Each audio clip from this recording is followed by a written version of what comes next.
Hola, ¿qué tal amigos? Hemos llegado al programa número 4 de En Contexto desde el Caribe de este año 2021. Me acompaña el promotor cultural Sergio Lugo. Hola a todos. Un servidor, Eric Werner. El día de hoy vamos a comenzar con el tema local de Playa del Carmen, municipio de Solidaridad. Vamos a empezar con el análisis de los aspirantes a las diferentes candidaturas que va a haber para contender por los municipios en Quintana Roo y especialmente en Solidaridad. Platícanos de esto, Sergio. Bueno, dentro de las mesas de negociaciones, los municipios más importantes son Benito Juárez, que es Cancún, Solidaridad, Playa del Carmen. Allá en Morena Nacional estoy hablando de los candidatos de Morena que van en alianza con el Verde y el PT. Y rápidamente quiero decirles, bueno, de las aspirantes en Cancún, con más fuerza son Mara Lezama, la actual presidenta que se quiere reelegir, y Maribel Villegas, que cuenta con el apoyo de Ricardo Monreal.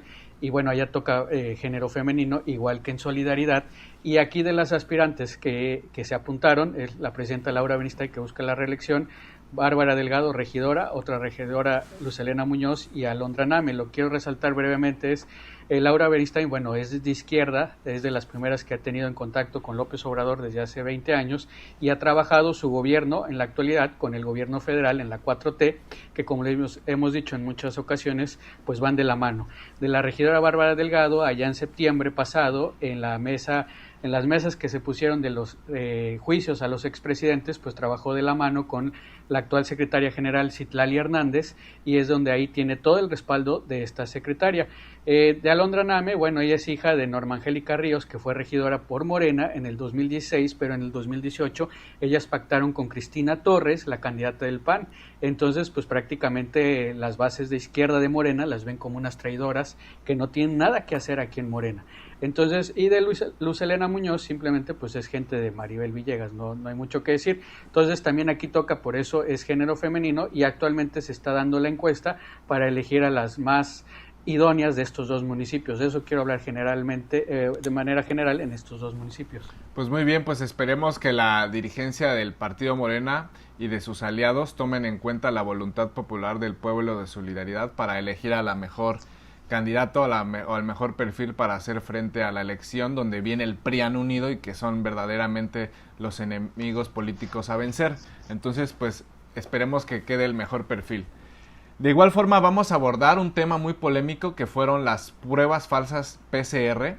Como saben, el gobierno de Estados Unidos, casi a la salida de Donald Trump y al inicio de la nueva administración de Joe Biden, acaban de poner un gran reto al turismo nacional al pedir que todos sus ciudadanos que salgan a vacacionar a México o al extranjero tienen que regresar, y para hacerlo tienen que mostrar una prueba PCR, que es la que se usa el hisopo que se introduce en la nariz, que es la que mayor certidumbre da para deslindar cualquier contagio de COVID-19. Sin embargo, sabemos que en México no existe una infraestructura como tal para hacer pruebas masivas. Somos de los países que menos pruebas han hecho per cápita en la población, y obviamente los turistas que llegan por millones al aeropuerto de Cancún, al año se reciben más de 20 millones de turistas, y obviamente también otro polo es Los Cabos, no están preparados para realizar ese número de pruebas por millones de COVID para que los turistas puedan regresar a su país.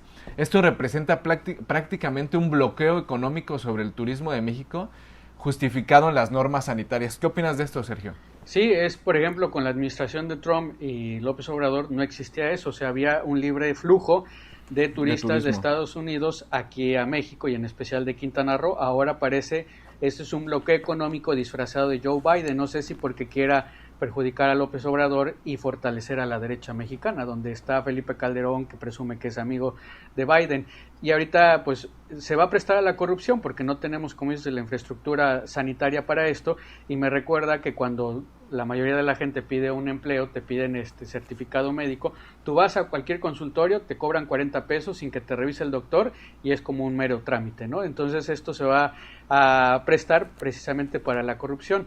Entonces, pues esperemos a ver, ojalá nuestro secretario de Turismo, Miguel Torruco, y Relaciones Exteriores, Marcelo Ebrard, pongan atención en esto. Sí, precisamente el diario español El País documentó que se están vendiendo pruebas falsas de COVID, que entregan folio, código de barras y hasta el aval químico de un hospital privado, pero que realmente por el tiempo en el que se están entregando pues se especula que son evidentemente falsas porque requieren de ciertas horas para hacerse las pruebas, y hay turistas que por la premura se las entregan a las 4 horas según este medio español. Entonces obviamente ese vacío que hay institucional, como que estamos mencionando en infraestructura médica, va a ser un problema grande y se tiene que ser abordado desde el Congreso Estatal de Quintana Roo, en el Congreso del Estado, en el Congreso Federal y por las autoridades que mencionas. Pues un gran reto, sin lugar a dudas.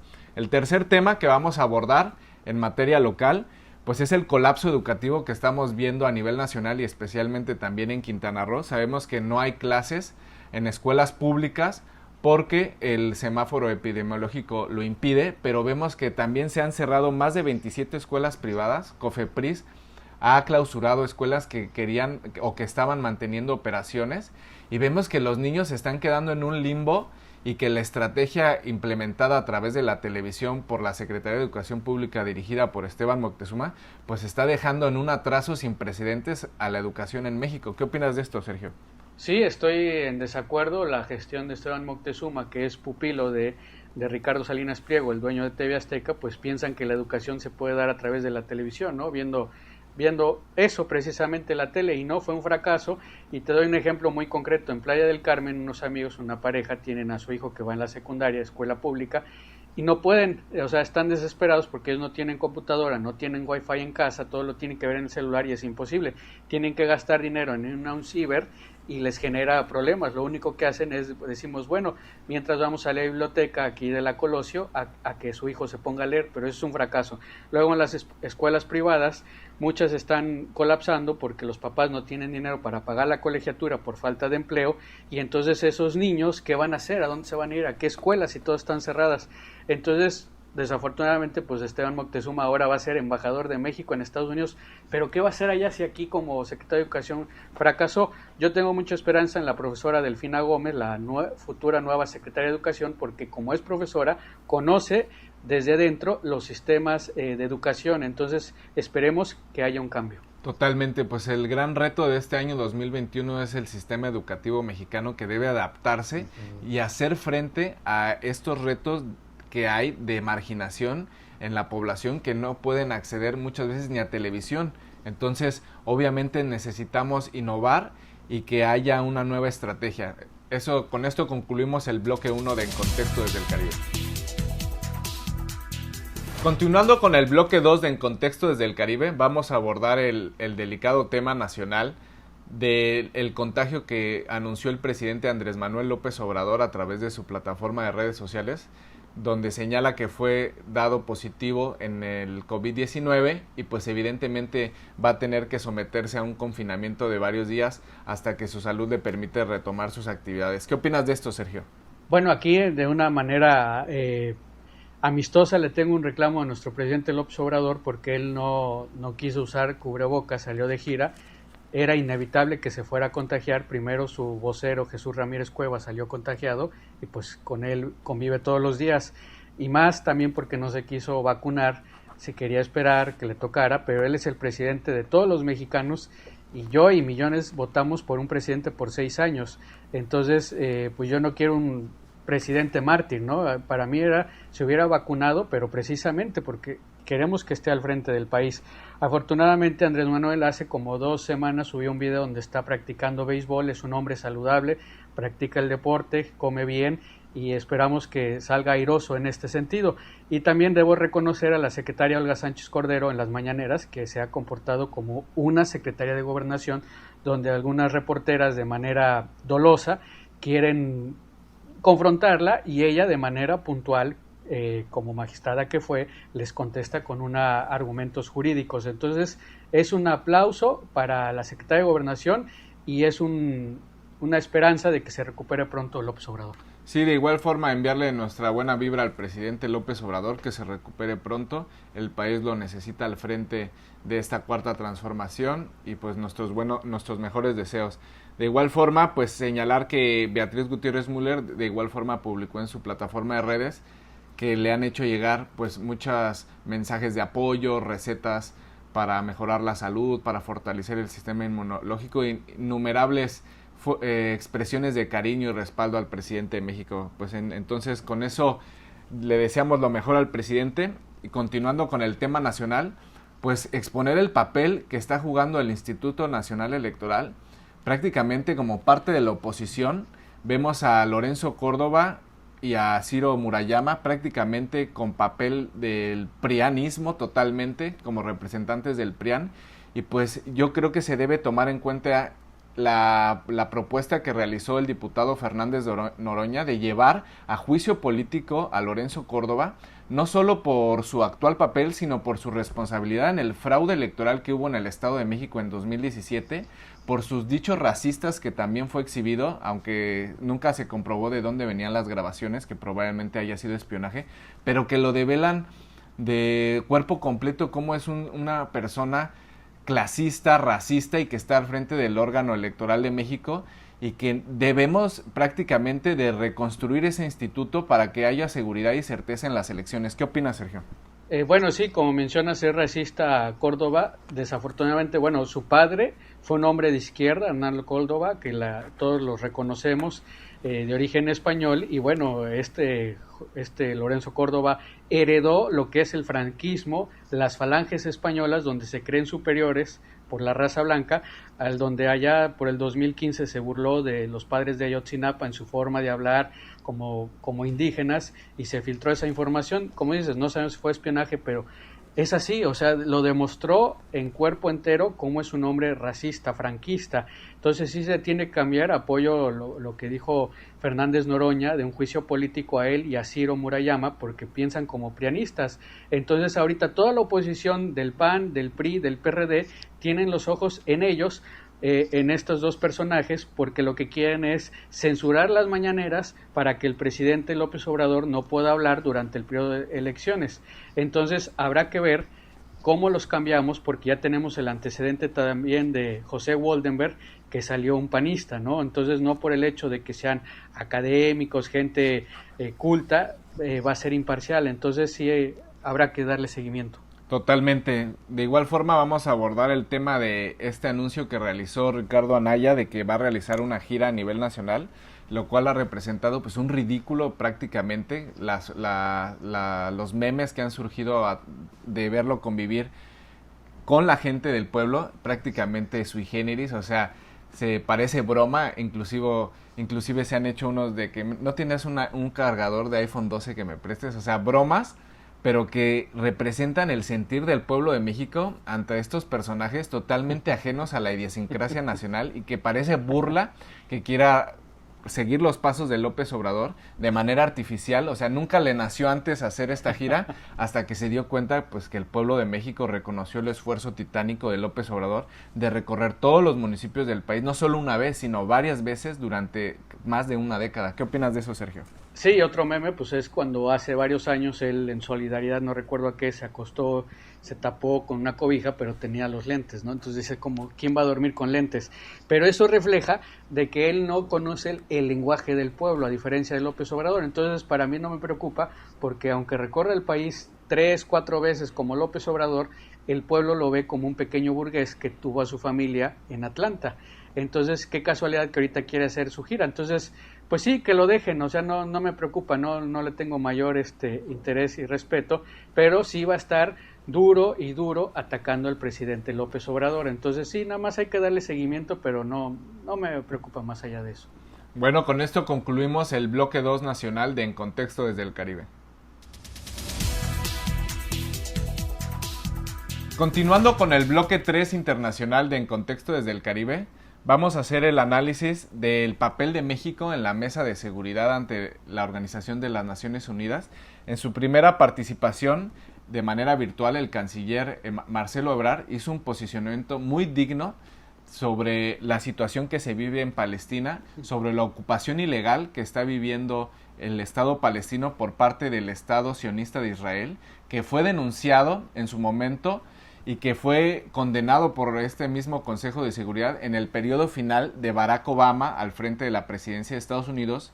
Y cuando ingresa Donald Trump, pues empieza una política totalmente prosionista, cambia la sede de la embajada de Tel Aviv hacia Jerusalén, situación que también se expresó Marcelo Ebrard, que solicitaría que hubiese un estatus especial para Jerusalén, vemos aquí un papel de México muy digno, que también hizo un llamado a frenar estos asentamientos ilegales, llamó también a detener las demoliciones que están haciendo el Estado de Israel en territorios que son legalmente e históricamente de Palestina. ¿Qué opinas de esto, Sergio? Pues que no deja de sorprenderme Marcelo Ebrard en la buena diplomacia que está haciendo y representando a México. Y sí, bueno, como lo mencionabas, eso aunado a que el presidente en ese entonces, Trump, pues se alió al sionismo, pero siendo una franca contradicción, porque a su vez eran nazis, o sea, tenía los skinheads, pero al mismo tiempo con el presidente de Israel.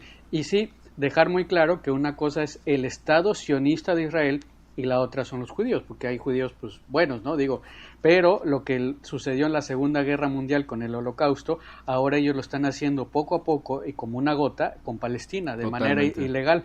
Entonces, pues, ¿qué podemos decir? Que nosotros apoyamos a Palestina, el embajador que ha habido en Palestina en México a lo largo de muchos años siempre ha sido solidario con nuestro país y ahora es momento de hacerlo. Y yo quiero mencionar, por ejemplo, a Roger Waters, el bajista de Pink Floyd, que ha sido de los rockeros que siempre, cada vez que hay algo en contra de los palestinos, está denunciando por parte del Estado de Israel. Entonces, sí, enhorabuena que el gobierno de México está siendo muy diplomático, muy acertada lo que está haciendo con Palestina. Sí, lo que sucede en Palestina es inaudito, es totalmente ilegal, va en contra del derecho internacional. Sabemos, es como si se les ocurriera a unos sionistas tomar Polanco, porque la mayoría de las propiedades ya les pertenece, entonces deciden levantar muros ahí en Polanco y crear un nuevo estado, pues porque en propiedad ya son sus tierras. Así de ilógico es su actuar en Palestina. Llegan y demuelen casas enteras de familias que les pertenece la propiedad y que actúan fuera de toda lógica y de toda coherencia de humanidad. Vemos que, como señalas, Estados Unidos tiene su supremacismo blanco y ellos también tienen su ideología supremacista del Medio Oriente, o sea, son similares.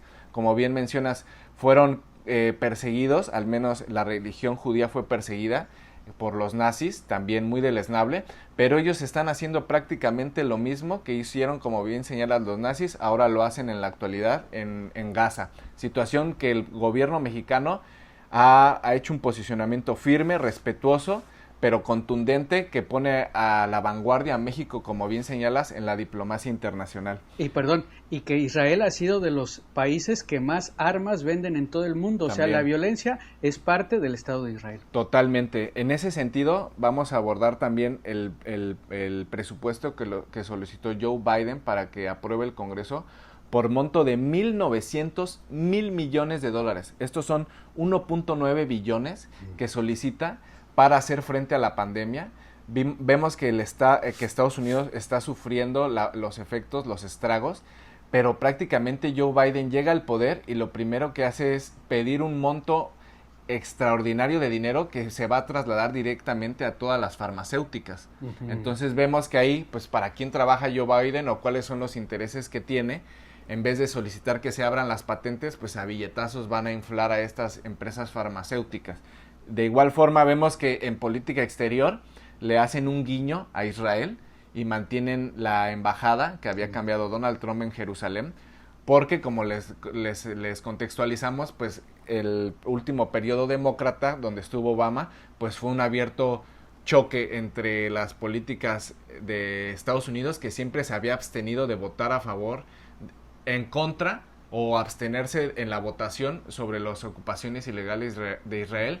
Y al final, al abstenerse, permite que se manifieste esta resolución durante el periodo Obama.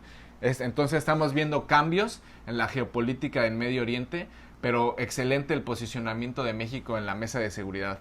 Y algo que quiero mencionar es, por ejemplo, o sea, que todo es negocio. Ahorita que hablas de las farmacéuticas, cuando George Bush invadió Irak, destruyó Irak, fue un negocio completo porque el que tenía ahora sí que el dinero para reconstruir Irak era el secretario de la Defensa, Donald Rumsfeld. Entonces es lo mismo aquí, ahorita ocupan el pretexto de la pandemia, pero precisamente para hacer negocios con las farmacéuticas, y simplemente si le vamos rascando, vamos a ver qué empresarios fueron los que financiaron la campaña de Biden y entonces de alguna forma les tiene que regresar el favor. Totalmente, como sabemos en Estados Unidos las donaciones de dinero son legales de privados. Entonces, pues obviamente es el pago de favores. Con esto hemos concluido el bloque 3 internacional de En Contexto desde el Caribe. Gracias por vernos. Hasta la próxima.